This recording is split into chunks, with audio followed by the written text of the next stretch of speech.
announced I was running for president. We had 14 people in the race. We defeated a dozen of the fellas. I just have one more I've got to catch up to.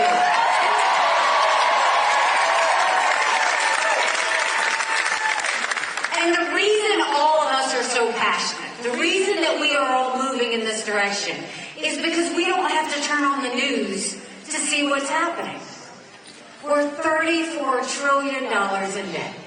We're having to borrow money just to make our interest payments. China owns some of that debt. For the first time, we're paying more in interest payments than we are in our defense budget. Do you know who pays attention to that? Russia, China, and Iran. And you go and you look at what's happening, no one is talking about the debt. No one's talking about how tough things are out there. You feel it. Your paycheck doesn't go as far. Your grocery bill is a whole lot higher. So are your utility bills. And I would love to tell you that Joe Biden did that to us. And he sent us down this roller coaster of socialism that's dangerous. But I have always spoken in hard truths. And I'm going to do that with you today. Donald Trump and our Republicans did that to us too. Yeah. You go back and look at that $2.2 trillion COVID stimulus bill that they passed with no accountability. It expanded welfare that's now left us with 80 million Americans on Medicaid, 42 million Americans on food stamps. That's a third of our country. And did Republicans try and make it right? No. They followed suit and opened up pet projects and earmarks for the first time in 10 years, passing through 7,000 of them last year. In the 2024 appropriations budget, Republicans put in $7.4 billion worth of pet projects. Democrats put in $2.8 billion. Now you tell me who the big spenders are. All while 1 in 6 American families can't afford their utility bill. 60% of Americans are living paycheck to paycheck. 50% of American families can't afford diapers. Something's got to give. Don't you think it's finally time we had an accountant in the White House?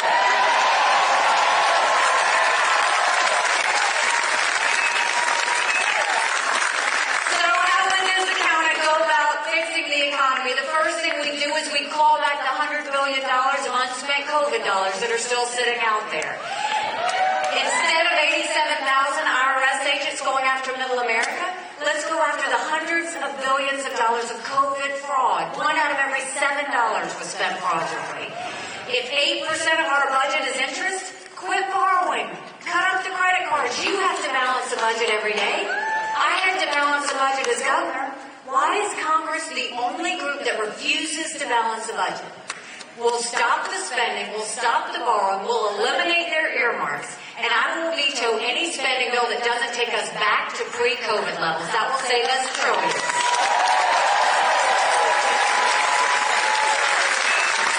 And then we'll take as many federal programs as we can and we'll send them down to the state level. That will dramatically reduce the size of the federal government, but it will empower people on the ground. Think education, think healthcare, think welfare, think mental health. If we took those resources, cut the strings, and send them down to the states, those resources are best decided closest to the people as opposed to Washington bureaucrats. And then we're watching the rich get richer and the poor get poorer. We have got to open up the middle class. That's why we want to do tax cuts for the middle class and simplify the brackets. We want to eliminate the federal gas and diesel tax. And we want to make small business tax cuts permanent. Small businesses are the heartbeat of our economy. We need to start acting like it. And when you talk about Congress, Congress has one job. One job. And that's just to give us a budget on time. In case you haven't turned on the TV, they didn't do that. Do you know Congress has only given us a budget on time 4 times in 40 years? 4 times in 40 years. You know what I say to that? You don't give us a budget on time, you don't get paid. Period.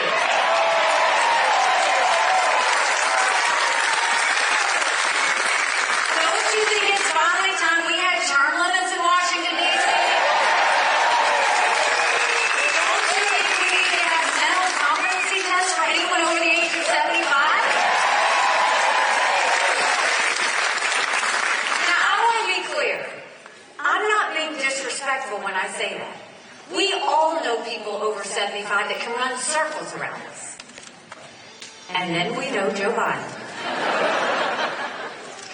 Congress has become the most privileged nursing home in the country.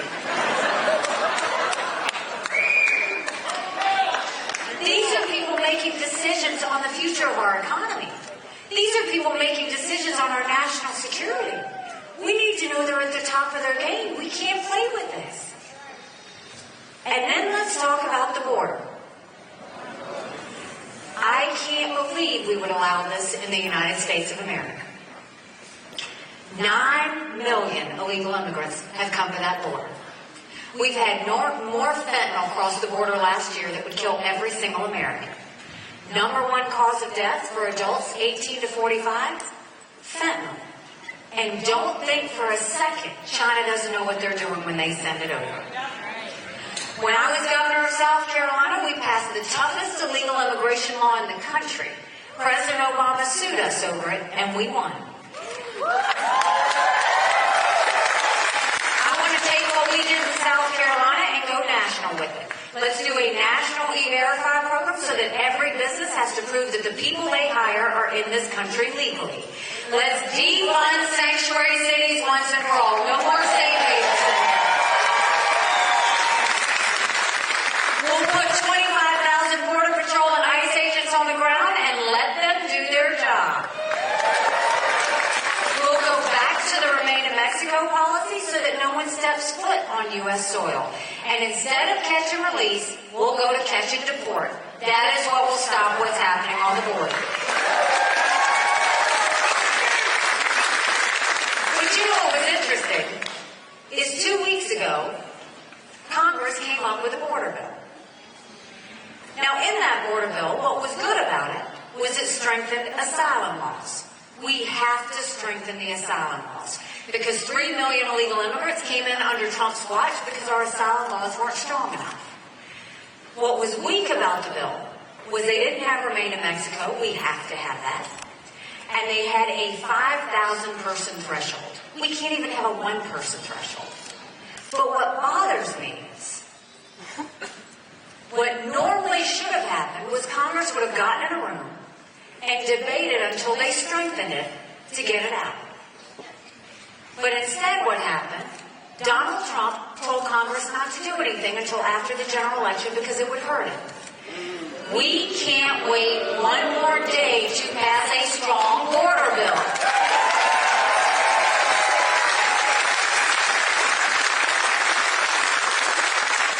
Needs to get in a room, strengthen that bill, do their job, and Trump needs to stay out of it, period.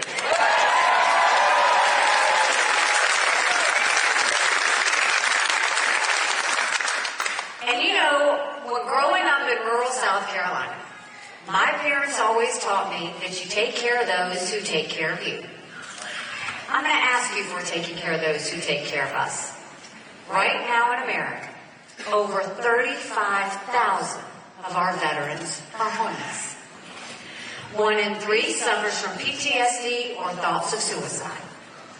We lose 22 heroes a day to suicide. If a veteran needs a doctor's appointment at the VA, on average, it takes 29 days. Why 29 days? Because on the 30th day, they can go to the doctor or hospital of their choice. So midway through the 29 days, they get a call to reschedule, and the clock starts all over again. It's shameful how we treat our veterans. Now, I'm the proud wife of a combat veteran who served in Afghanistan.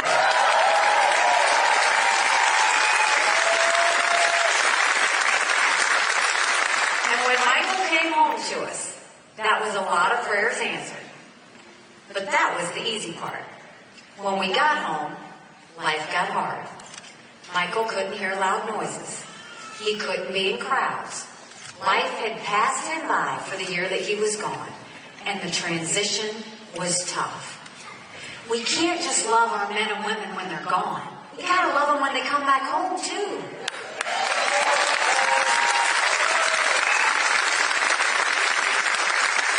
Let's do better than just a 2-week transition. Let's take care of them for the long haul. We should do telehealth so they can get the mental health care they need right when they need it.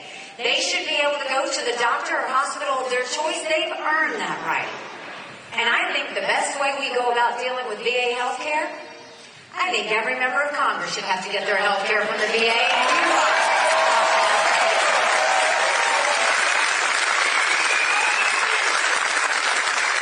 It'll be the best health care you've ever seen. Guaranteed. Guaranteed.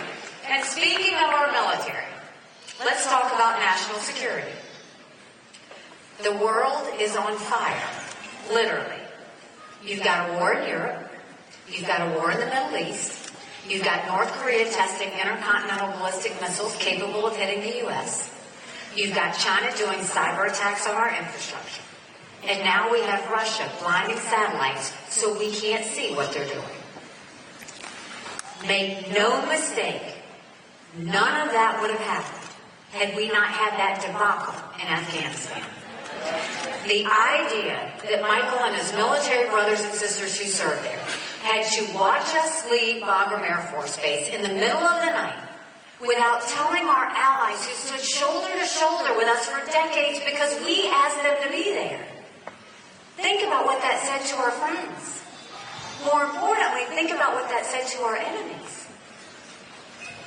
Now is the time that we need a leader with moral clarity.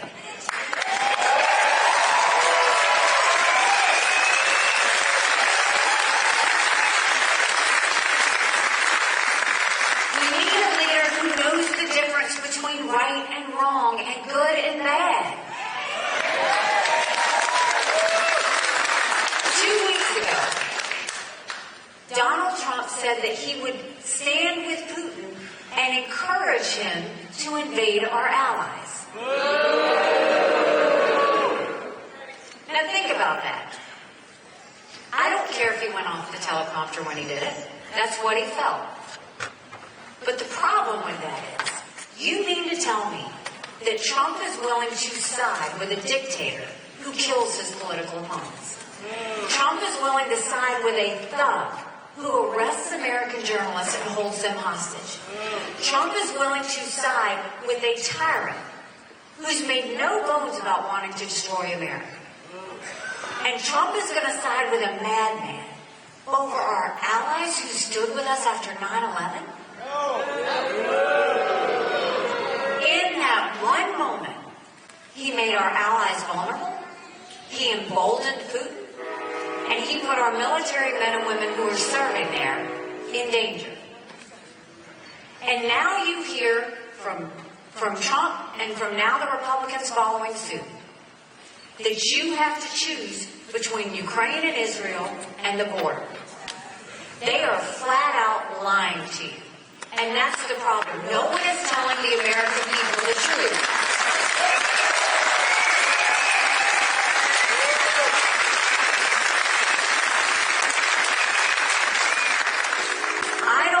We should give cash to any country, friend or enemy, because you can't follow it, you can't hold it accountable.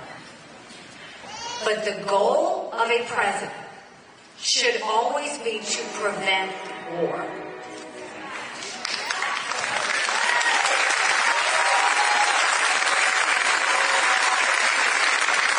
And believe Putin when he says, once he takes Ukraine, Poland and the Baltics are next. Those are NATO countries that immediately puts America at war. This is about preventing war. They need to have the equipment and ammunition to win so that we don't have to go to war.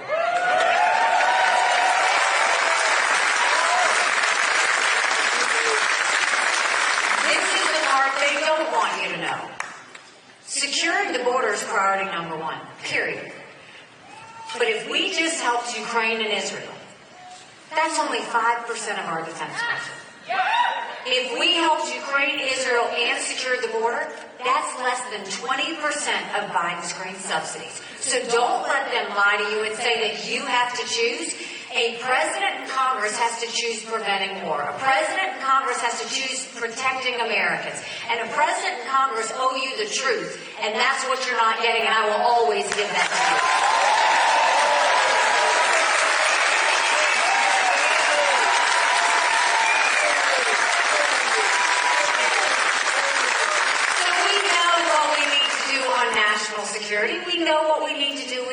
policy. Now let's talk about what you need to do on Tuesday. Because right now, the people of North Carolina have a decision to make. Do you want more of the same, or do you want to go in a new direction?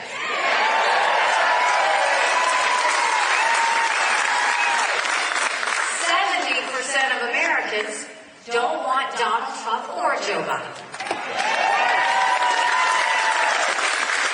60% of Americans have said they think Donald Trump and Joe Biden are too old to be president.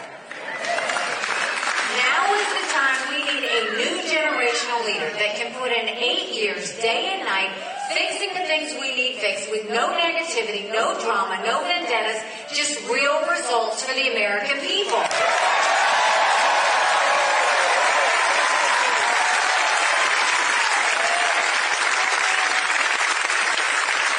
And we need someone who can actually win a general election.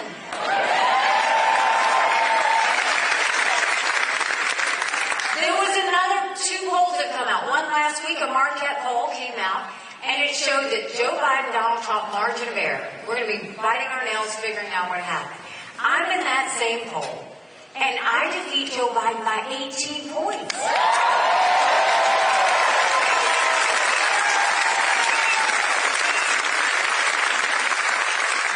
Another poll came out today that they're talking about on the news. Donald Trump squeaks by. I defeat Joe Biden by 10 points. The issue with all of this is, you win by that much. That's bigger than the presidency. That's House, that's Senate, that's governorships, that's school boards. That's finally turning our country around.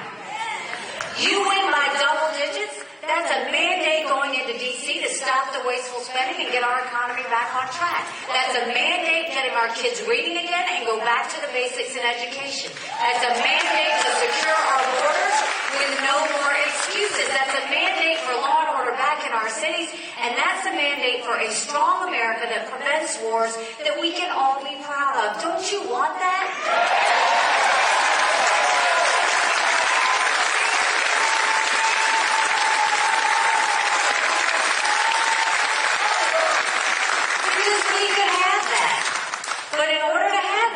It's going to take a lot of courage.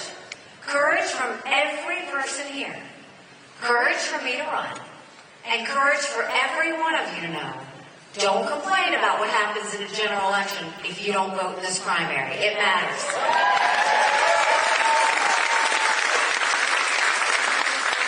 But I also want to point out what's happened in the last couple months. They said we wouldn't make it to Iowa. We did. New Hampshire, the day of the vote, they said we were down 30 points. We got 43% of the vote. That night, Donald Trump got on stage and was completely unhinged. All he did was talk about revenge and my dress. Then the next day, he said anyone who supports her is barred permanently from MAGA.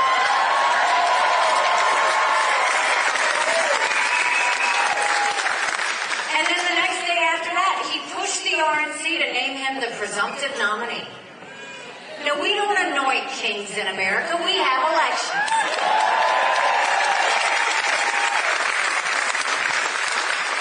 Then he had a couple of court cases that he lost and some judgments, and he's been on a rant about how he's a victim.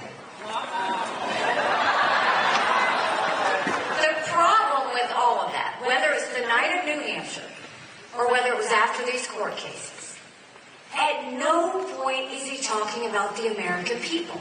At no point is he talking about the fact we're $34 trillion in debt. At no point is he talking about the fact that only 31% of 8th graders in our country are proficient in reading. At no point is he talking about the lawlessness on the border and what he could have done to stop it. At no point is he talking about law and order in our cities. And at no point is he talking about wars around the world. All he's doing is talking about himself. And what he doesn't get, this isn't about him. This is about the American people.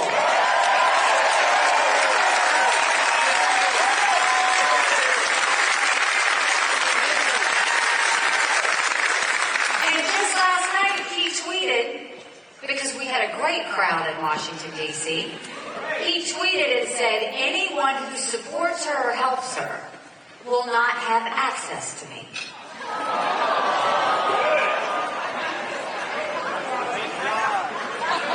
And that lends the conversation to where we are seeing our country go.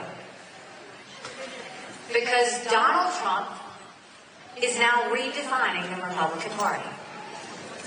I believe that our national debt matters.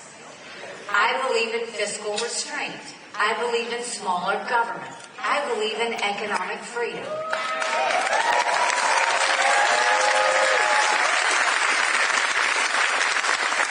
Donald Trump put us $8 trillion in debt in just 4 years. He loves to say that was because of COVID. That was less than 20%. Instead of shrinking our agencies, he grew our agencies. Instead of cleaning them out, he let them get cluttered. He actually added to the problem. And Republicans are now following suit when they're doing all the spending. And the other side is, I believe that national security is about peace through strength. I believe that when we strengthen our alliances, it puts our enemies on their heels because they're intimidated by that. But Donald Trump believes that we need to retreat. He believes we need to let them do what they want. I will tell you this, America can never be so arrogant to think we don't need friends. We always need friends.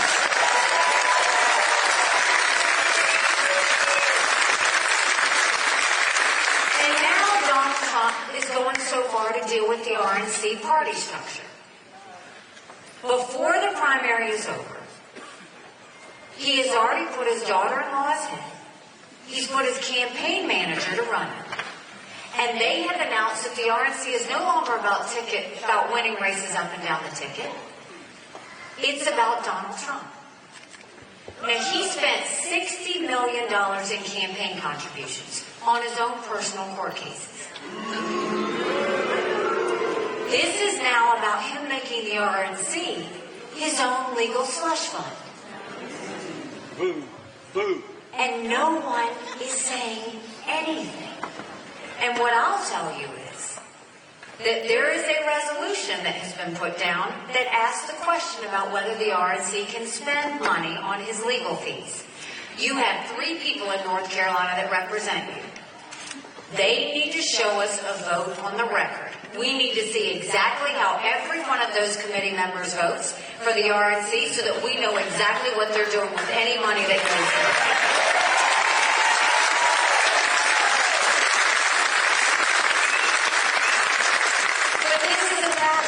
I was in Michigan. In 2012, Michigan was a bright light. They basically were winning seats up and down the ticket. They had done right to work.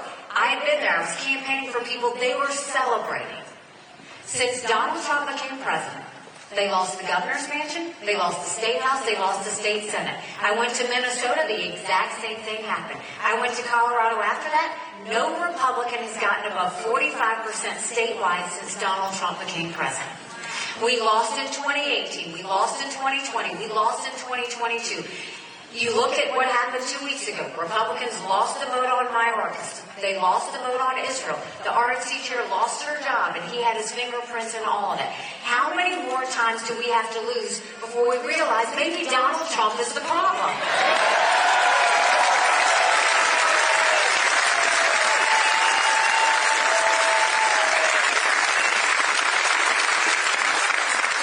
You know, 8 months ago, I dropped my husband Michael off at 4 a.m. for another year-long deployment. And I watched him and 230 soldiers pick up their 2 duffel bags of arms to go to a country they've never been, all in the name of protecting America. They're willing to sacrifice their lives and their families because they still believe in this amazing experiment that is America. So if they're willing to sacrifice for us there, shouldn't we be willing to fight for America here?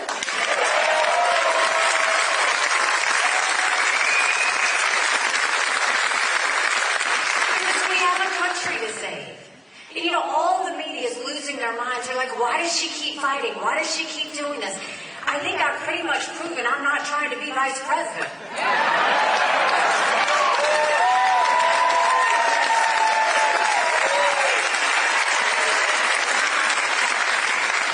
And if this was about my political career, trust me, I would have been out a long time ago. The reason I'm doing this is because of my kids. It's because of your kids and our grandkids. You right? go, girl!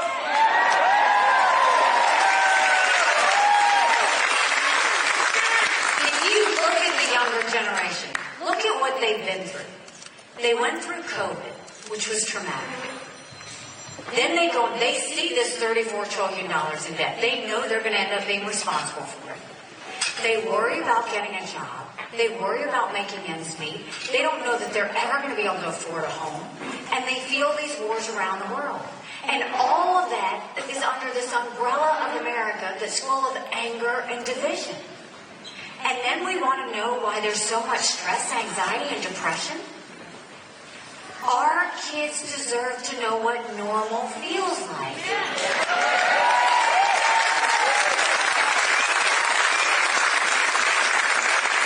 It's not normal under Joe Biden to have millions of illegal immigrants come across the border and nobody stopped them.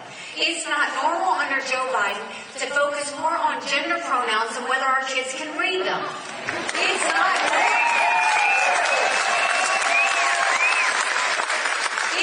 normal to have all these wars around the world.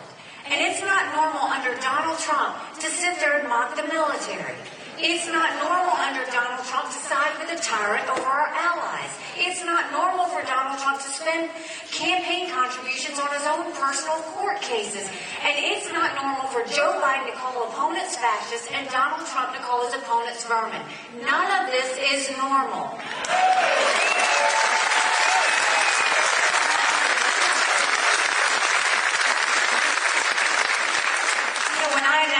That I was running. They asked me why, and I said, my parents came here 50 years ago to an America that was strong and proud and full of opportunities. I want them to know that country again. I'm doing this for Michael and his military brothers and sisters. They need to know their sacrifice matters. They need to know that we love our country. I'm doing this for my daughter who just got married, and I saw how hard it was for her and her husband to buy a home. The average home buyer in America now is 49 years old. The American dream is leaving them. And I'm doing this for my son, who's a senior in college. And I am tired of watching him write papers of things he doesn't believe in just to get an A. That's not us. That's not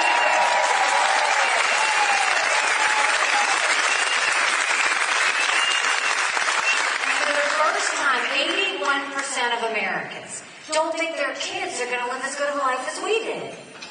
We can't be okay with that. I'm not okay with that. We do have a country to save. But let me say this. There's a lot of us that want normal again. But we have to go and do something about it. You can go vote today before 3 o'clock. So I need everybody to vote. I need you to take 10 people to vote with you. I need you to take a yard sign, and if you're one of those people that can't have a yard sign in your yard, put it in the back of your car. I need you to text and email all your friends, all your family, because you will be shocked at how many people are only general election voters. And I want you to give them a message from me. In a general election, we're given a choice. In a primary, we make our choice.